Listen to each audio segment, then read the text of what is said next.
The typhoon relief effort in the Philippines is getting a major boost from Canada. A Canadian Red Cross field hospital is now up and running. And this is video that we have received from the hospital and from the Red Cross, also sending us pictures. This is located in Ormac on Leyte Island, southwest of Tacloban, which is another area that was directly in the path of the typhoon. A team of 12 are at work at the hospital. This is day one of receiving patients. They will treat thousands of wounded and sick in the area, and they're also expecting to deliver about 20 babies a day. But let me talk more about that with someone who knows exactly what they're going to be doing on the ground, because she's there now.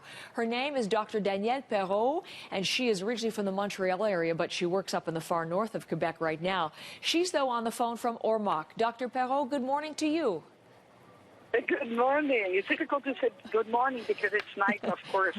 Of course it is there. Well, here we're just starting our day, and happy to do so with you. I'm going to bring up some pictures on the screen, Dr. Perrault, that you and your Red Cross colleagues have been sending us to show the emergency field hospital that you have now set up and made operational. Can you just describe a little bit more about what it looks like and the equipment and the facilities that it has? Yes, actually, it was my first experience in a real field hospital, and myself, I'm very impressed with it. It is well conceived with the different tents that will receive and are receiving right now the different type of patient that actually we receive in the area, because in Philippines you do have a lot of pregnancy, a lot of pediatrics, a lot of children. And so that part has to be taken care of. So you can imagine 20 delivery a day. You really need a setup in order to be ready for a cesarean section and be ready to sort of have a follow-up on a postpartum lady.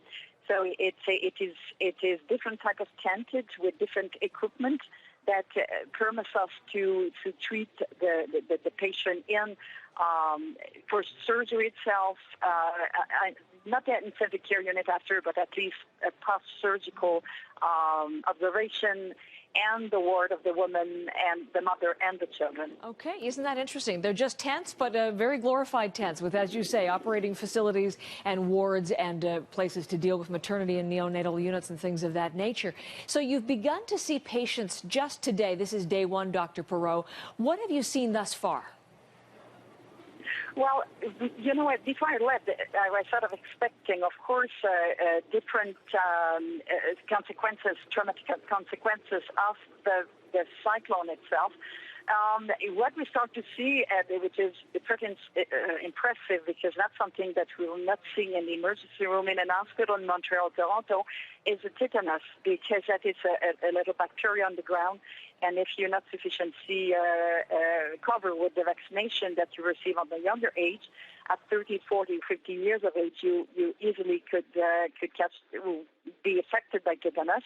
And of course, with the children that comes in, it's I say regular because that's what you need in third world. Gastroenteritis with dehydration, so they need often IV.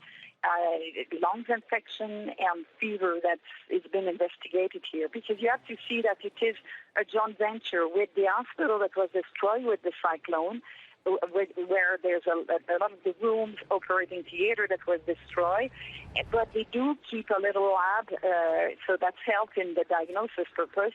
And they're very happy. And we have to see also that, you know, we're coming to feel a gap, which is the equipment.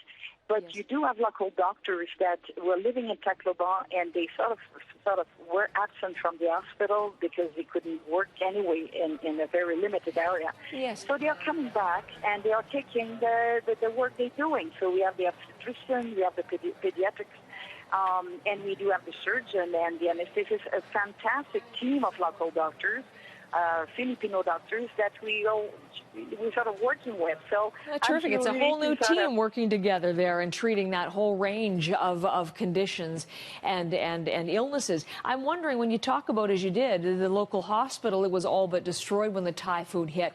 The reaction from the locals, the people that you are treating, what are they saying as you move in to help them out? They've lost so much, and here you are offering them help. Yeah. Oh, that is sort of a gift, yeah. We're getting close to Christmas, and, you know, I've been working in different areas of the world, but that is the warmest welcome I ever was there to witness.